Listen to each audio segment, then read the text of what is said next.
personalisation is sweeping the web as the next big thing in consumer web. And tonight we're going to hear from Newsmaven about how they're making that easy. Thanks.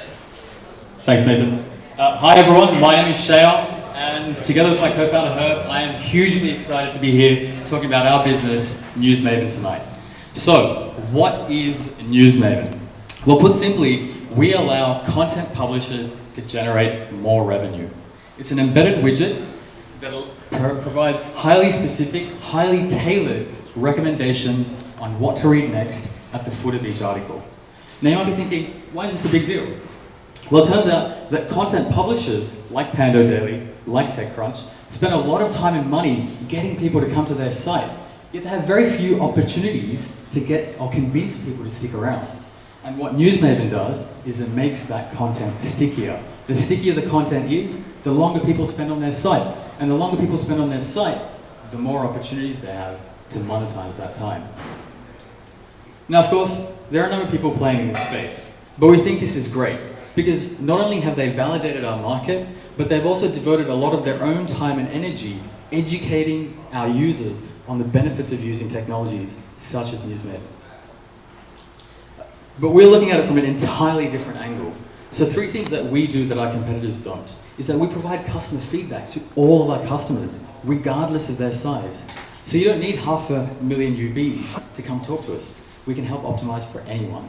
Second, we provide social proof alongside all our recommendations. So we tell the end user why we recommended the article to them, very similar to how Amazon does book recommendations.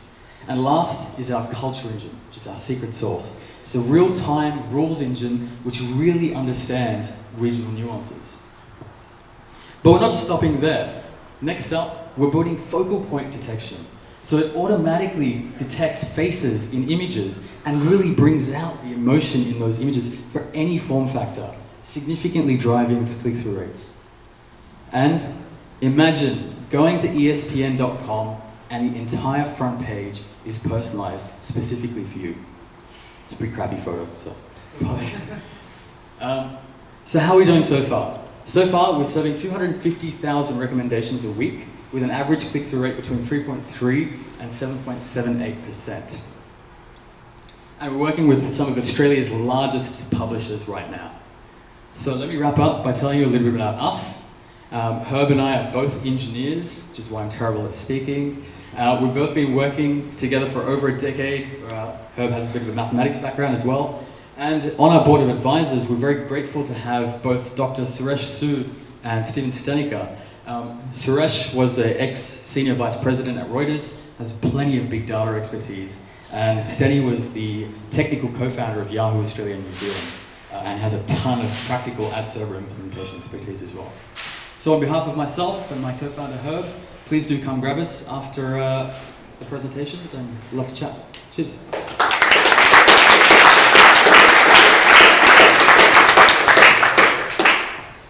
So I have a question around how you're selling this into the publishers themselves. What has it been like to deal with them to date? Yeah. What's been compelling to them, and what exactly are they thinking in terms of long term? I mean, they're very tricky to navigate.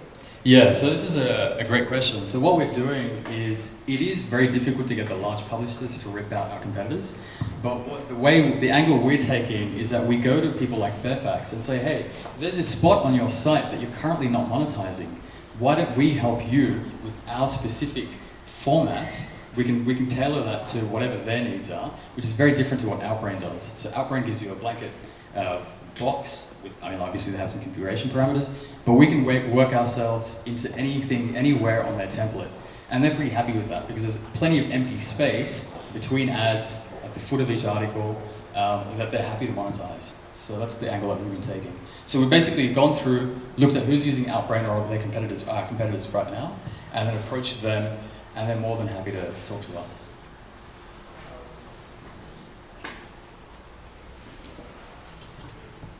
The question I had was about the quality of your algorithms. The nature of a recommendation algorithm is that liquidity really matters. The more data you have, the better.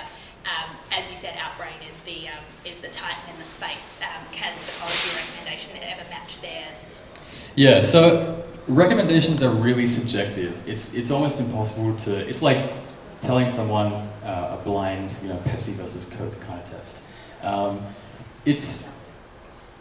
One of the things that we try to do differently, because it is so subjective, is add that social proof element, where we actually tell the end user, hey, we recommended this to you because it's a quick read. It'll take you less than 2 minutes to read this. Or it's similar to the article that you've read before, or this is a recent and popular article. So we're taking that angle to remove that subjectivity out of it. As for ingesting, actually, in terms of the quality of the recommendations, the only way we can really beat them is by ingesting more and more signals. So the things that we're doing is looking at time of day. People read different news articles at different times of the day, so we factor all of those into the recommendations itself. For example, at the beginning of the day, people are generally reading business stuff. Towards the afternoon, they're reading something a little bit more light, a little bit more entertaining. And at night, they're reading something altogether different. So we look at all of those factors, pull in a whole bunch of these signals, and then build recommendations based on that data. So, it's one of those things that we're constantly improving as well.